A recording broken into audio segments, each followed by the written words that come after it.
I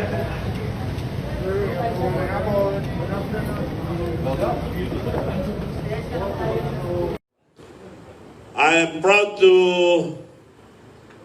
introduce to you ang haligi namin sa Solid North. Walang iba kundi si Bongbong Marcos, BBM.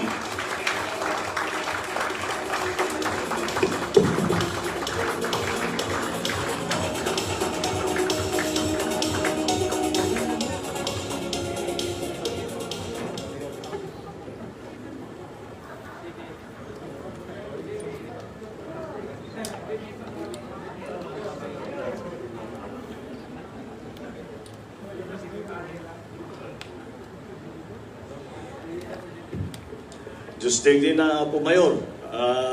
Alam naman ninyo na ang inyong National President ng LMP ay isa sa pinakasikat na leader na nanggagaling sa Ilocandia.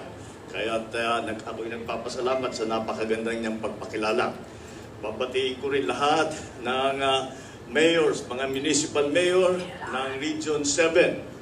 And nandito rin ang ating majority floor leader, Congressman Martin Romualdez. Andito rin si Secretary Harry Roque, na tumatakbong bilang Pangulo, ay bilang Pangulo, bilang Senador. na-advance yung At the Mayor of the City of Cebu, Mayor Mike Rama, andyan din, kasama po din natin ang Mayor ng Liloan, Mayor Cristina Garcia Frasco. At ako'y nagpapasalamat at higit sa lahat, ang aking running mate na si Mayor Inday Sara Duterte Calpia. Alam niyo po, nung pinapakinggan ko yung kanyang storya, kung paano siya nakapag-decide maging Vice Presidente, ay sabi ko, hindi pa kumpleto yung kanyang kwento. Akong magkukumpleto ng kwento niya. Nung siya ay nakapag-decide na, siguro wala nang isa pang presidential candidate na masaya kesa sa inyong abang lingkod dahil napakapalad ko na naging running mate ko si Mayor Inday Sara sa susunod na halalan. Dahil siya'y alam nyo, kami ni Mayor Inday, hindi masyado, magkakilala kami ng matagal. Pero hindi kami hello lang, hindi kami masyadong nagkikita. Dahil nasa Davao siya, ako naman nasa Manila at sa Ilocos. Ngunit sa nakaraang ilang linggo, ilang nakaraang buwan, ay nakilala ko na ang pagkatao ng aking running mate.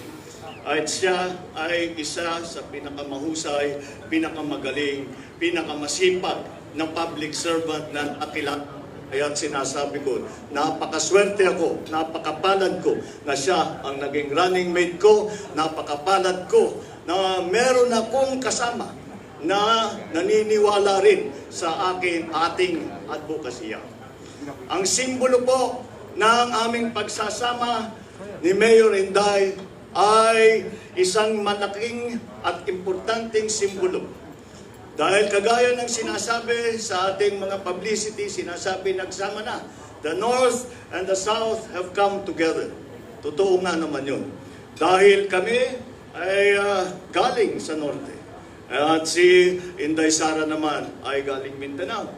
At talagang may ibig sabihin yung aming pagsasama.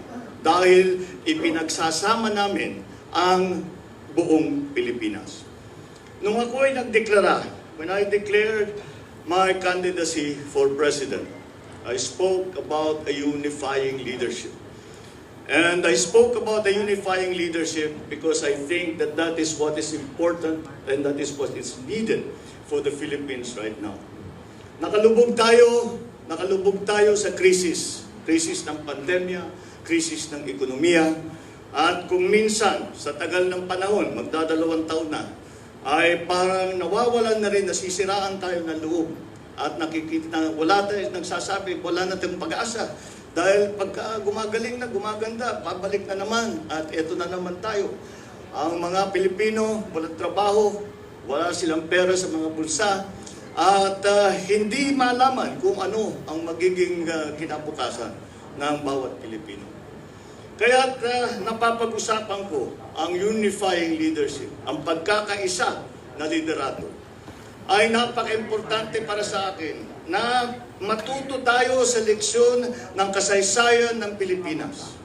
Na lahat ng krisis na dinaanan ng ating bansa ay tayo'y nakaraos, tayo nag-survive, tayo ay nabuhay muli dahil tayo'y nag-isa. Hindi maaari na ang Pilipinas umahon dito sa krisis na ito kung hindi tayo magtutulungan. Ang maganda rito ay ang pagtutulong, ang pagmamahal sa kapwa ay nasa ugali, nasa kultura ng Pilipino, nasa ugali ng Pilipino ang mapagmahal, ang matulungin, ang makisama para lahat ay matulungan. Yan ay siguro tayo we have been distracted by some of the issues that have come before us. And maybe we have left the normal path of the Filipino culture. Panahon na natin ibalik yan. Dahil hindi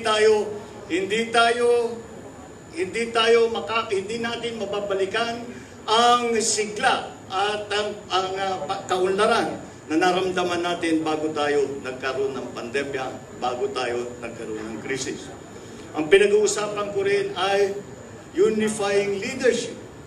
Dahil kahit tayo'y nag-iisa, ay kailangan sa likod ito ng isang plano, ng isang vision, that we must have a vision for our country, for your constituents. Kayo, mga chief executives kayo. Ako, naging governor ako. Nasa level ng chief executive, mga governor, mga mayor, hanggang sa barangay, kagaya na nabanggit ni Inday Sara, ay kailangan magpakita ng leadership. Kailangan merong tayong isasabihin sa taong bayan, ito ang ating pinaplano.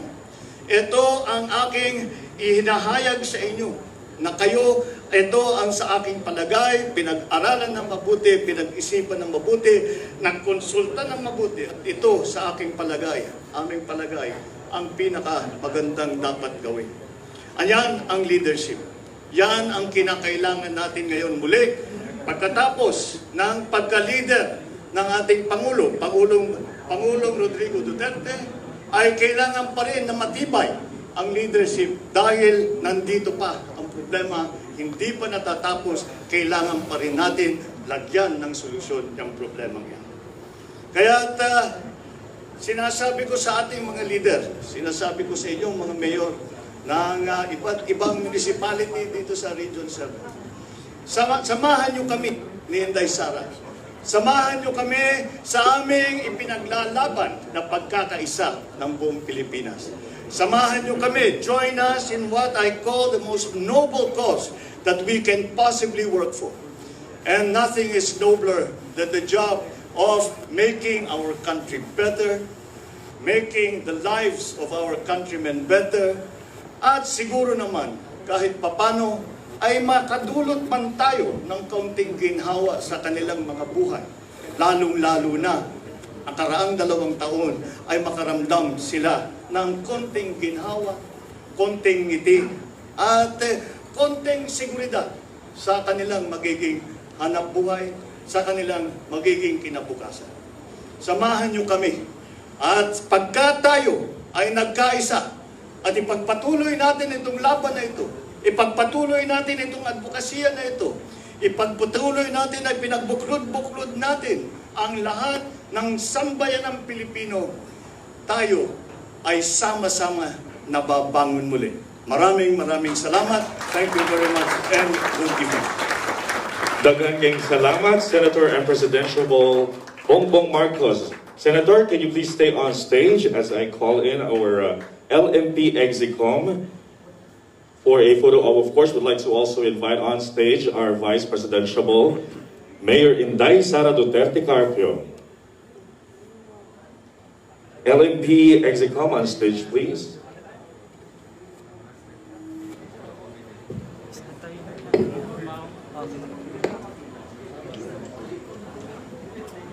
Medyo kunin ko na yun.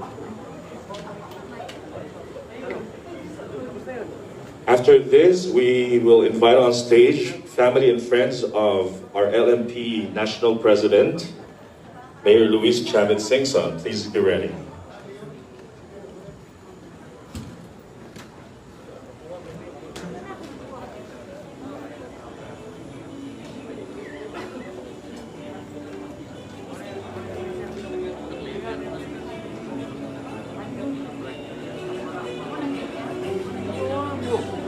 Family and friends of Mayor Luis Chavez Singson, get ready. You're up next.